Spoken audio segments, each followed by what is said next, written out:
Cartoon TV. Sundarban जंगल में बहुत सारे पशु पक्षी मिलजुल कर रहा करते थे। उसी जंगल में लाडो नाम की चिड़िया अपने दो बच्चों के साथ रहती थी। लाडो बहुत मेहनती और दयालु चिड़िया थी। दिन होते ही अनाज की खोज में जाना और शाम होते ही वापस आकर अपने भूखे बच्चों को खिलाना, यही लाडो का काम था। उसके पड़ोस में ही बुलबुल चिड़िया रहती थी। उसके भी दो बच्चे थे। उसका घर मिट्टी का था, उस वजह से उसे गर्मी के मौसम से बड़ी राहत मिलती थी। चलो बच्चों, अब नहाने का समय हो चुका है। चलो चलो नहाने। नहीं मम्मी, हमें नहीं नहाना। हम घर से बाहर कहीं भी नहीं जाते, फिर भी आप हमें रोज रोज नहलाती हो। अरे बच्चों, तुम दिन भर खेलते रहते हो, इस वजह से तुम गंदे हो जाते हो। अगर रोज नहीं नहाओगे तो तुम्हारे पंखों से बदबू आने लगेगी। बुलबुल के बच्चों को नहाना पसंद नहीं था, फिर भी बुलबुल उनको जबरदस्ती से नहलाती थी।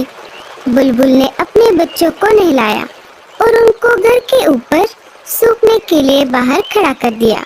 चलो, अब मेरे काम का समय शुरू हो जाएगा। जंगल के पंछी एक एक करके मेरे स्विमिंग पूल में नहाने आएंगे। बुलबुल बहन, क्या मैं मेरे बच्चों को नहलाऊं? हाँ हाँ, क्यों नहीं, पर तुम्हें पता है ना, एक बच्चे को एक बेरी। हाँ हाँ, मुझे मालूम है। ये लो, दो बेरियां। रानू भी अपने बच्चों को नहलाने लगी। एक एक करके जंगल के सारे पंछियों ने अपने अपने बच्चों को नहलाया। लाडो भी अपने बच्चों को नहलाना चाहती थी। वो बुलबुल के पास चली आती है। बोलो लाडो, क्या काम है? बुलबुल बहन, मुझे भी मेरे बच्चों को नहलाना है। हाँ हाँ, क्यों नहीं, लाओ फिर दो बेरिया। अभी तो मेरे पास बेरिया नहीं है बहन, जब मैं पहाड़ी इलाकों में जाऊंगी तब बेरिया लेकर आऊंगी और तुम्हें दे दूंगी। नहीं नहीं, ऐसा नहीं चलेगा। बेरिया नहीं तो स्विमिंग पूल में एंट्री भी नहीं। ठीक है बच्चों, चलो।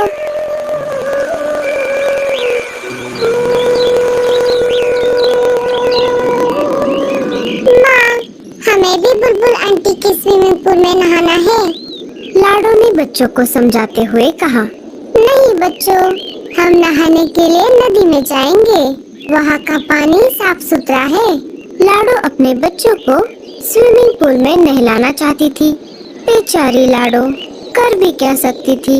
बेरियों का पेड़ ऊंचे पहाड़ी पर था और लाडो अपने बच्चों को अकेला घर पर छोड़कर उतनी दूर नहीं जाना चाहती थी। वो अपने बच्चों को लेकर नदी पर आ जाती है और एक एक करके उनको नदी के पानी में नहलाती है।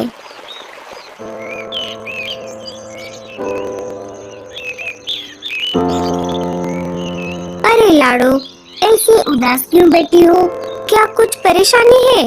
अरे नहीं कालू भैया, ऐसी कोई बात नहीं है। सोनू मोनू को बुलबुल चिड़िया के स्विमिंग पूल में नहाने की बहुत इच्छा है, लेकिन वो नहाने के बदले बेरियों की मांग कर रही है और अभी तो मेरे पास बेरिया नहीं है। बेरिया लाने के लिए मुझे ऊंचे पहाड़ी पर जाना होगा, पर मैं मेरे बच्चों को घर पर अकेला छोड़कर उतनी दूर नहीं जा सकती। बस इतनी सी बात, मैं हूँ ना, मैं पहाड़ी इलाकों में जाकर बेरिया ले आऊंगा। बड़े आए जाने वाले। क्यों जी, आपके पास कोई दूसरा काम नहीं है क्या? ना बीवी है ना बच्चे। आप एक काम करो, सारे पंछियों के काम फोकट में करो। अरे गोरी, मैं तो ऐसे ही कह रहा था, मैं पहाड़ी इलाकों में जाता रहता हूँ ना, इसीलिए मैंने ऐसा कहा। तुम भी ना गोरी। बहुत दिनों से जग्गू सेब मांग रहा है, क्या आपने ला कर दिया? कोई जरूरत नहीं है किसी की मदद करने की, अब सीधा मेरे साथ घर चलो। कालू कौवा वहाँ से चला जाता है। मम्मी, मुझे भी स्विमिंग पूल में नहाना है। अरे जग्गू, तुझे नहाने की कोई जरूरत नहीं है, तू तो वैसे भी साफ सुथरा है। लाडो उदास बैठी थी कि तभी वहाँ पर भूरा कौवा आ जाता है। भूरे ने सारी बात सुन ली थी। लाडो, तुम परेशान क्यों होती हो? मैंने अभी अभी सब सुन लिया है। तुम एक काम क्यों नहीं करती? मैं तुम्हारी बच्चों की देखभाल करता हूँ। तुम पहाड़ी इलाकों में जाकर बेरिया लेकर आओ। लाडो को भूरे पर बिल्कुल भी भरोसा नहीं था, लेकिन उसे बच्चों को स्विमिंग पूल में नहलाना भी था। फिर भी लाडो ने भूरे से पूछा, लेकिन तुम मेरी मदद क्यों कर रहे हो?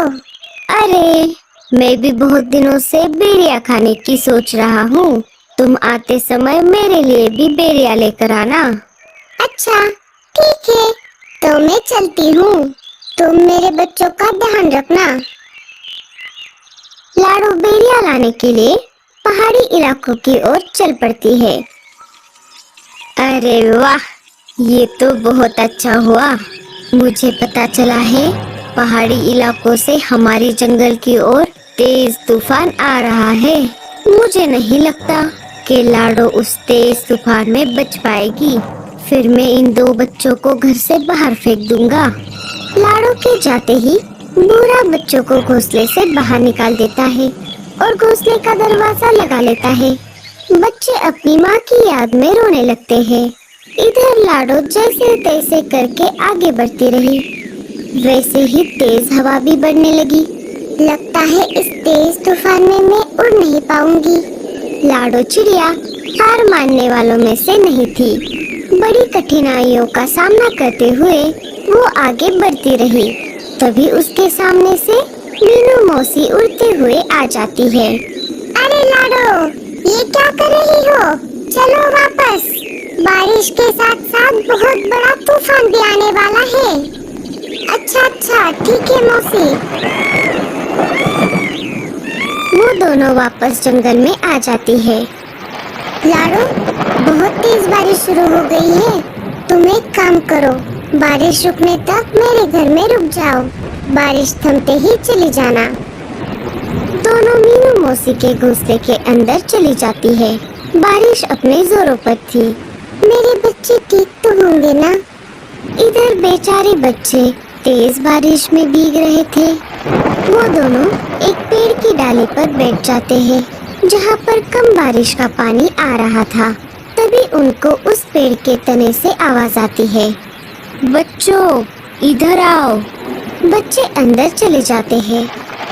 इधर पूरा कौवा मजे में घोड़े बेचकर सो रहा था।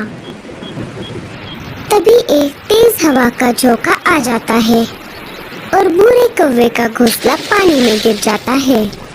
बूढ़ा घर का दरवाजा खोल नहीं पाता और वो डूब जाता है। थोड़ी देर बाद बारिश कम हो जाती है। लाडो वापस अपने बच्चों को देखने उसके घोंसले की तरफ आ जाती है और देखती है तो क्या, उसका घोंसला तो वहाँ पर नहीं था। वो सब तरफ खोज करने लगती है। तभी उसे बुलबुल चिड़िया मिट्टी में दबी हुई दिखाई देती है। लाडो, लाडो, मुझे बचाओ। मेरा मिट्टी का घर बारिश में गल गया और मैं मिट्टी में धंस गई। अपनी जान की परवाह न करते हुए लाडो बुलबुल चिड़िया को गीली मिट्टी से बाहर निकालती है। लाडो, मुझे माफ कर दो। मैंने तुम्हारे साथ बहुत बुरा बर्ताव किया। लाडो बुलबुल को कुछ न बोलते हुए अपने बच्चों को खोजने लगी। तभी पेड़ के तने से बच्चे बाहर आ गए और अपनी माँ को पुकारने लगे, माँ, माँ, हम यहाँ पर हैं। लाडो अपने बच्चों को देखकर बहुत खुश हो गई। अरे मेरे बच्चों, तुम कहाँ पर गए थे? माँ, आपके जाते ही उस बूढ़े अंकल ने हमें घर से बाहर निकाला था और हम यहाँ पर आ गए थे। हमें इन बूढ़ी दादी ने बचाया। माँ जी, आपका बहुत बहुत धन्यवाद। अगर आप मेरे बच्चों को आसरा न देती तो मेरे बच्चे इस तेज बारिश को सह नहीं पाते। कुछ दिन गुजर जाते हैं। फिर एक दिन सारे पंछी मिलकर जंगल के बीचों बीच खुले मैदान में एक बड़ा सा स्विमिंग पूल बना देते हैं जिसमें वो रोज नहाने लगते हैं।